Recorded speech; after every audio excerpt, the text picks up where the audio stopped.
સુરતનો વેસુ વિસ્તાર સૌથી પોશ વિસ્તાર માનવામાં આવે છે. ખાસ કરીને અઠવા ગેટથી ડુમ્મસ સુધીનો આખો વિસ્તાર સુરતની ઓળખ સમાન છે. જે રીતે સુરત આજે વિશ્વની સૌથી ઝડપથી વિકસતા શહેર પૈકીનું એક શહેર છે, ત્યારે સાયલેન્ટ ઝોન વિસ્તારમાં 1 ચોરસ મીટરનો અધધ ભાવ ચાલે છે. સોનાના લગડી સમાન આ જમીન પચાવી પાડવા માટે સુરતના અનેક બિલ્ડરો સતત પ્રયાસ કરતા હોય છે.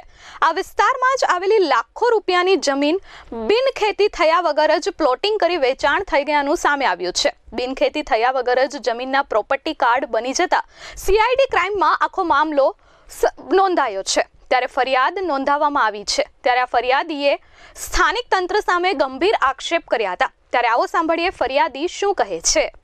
મારું નામ આઝાદ ચતુરભાઈ રામોલિયા છે. આ ઘટનામાં એવું હતું કે અમારી ખેતીની જમીન ચાલી આવી છે ડુમ્મસ ગવિયર અને વાટામાં. એની અંદર 2021માં બોગસ પ્રોપર્ટી કાર્ડ બન્યા હતા. એ ફરિયાદ અમે લોકોએ કલેક્ટર, કમિશનર અને એ બધાને કરી હતી. જ્યાં એ લોકો એની પ્રોસેસ કરી પણ અમને એનાથી થોડો સંતોષ ન થયો એટલે અમે લોકો પછી ગયા CID ક્રાઇમમાં, અને CID ક્રાઇમે આખી તપાસ 7 મહિના ચલાવીને અત્યારે FIR દાખલ કરી છે.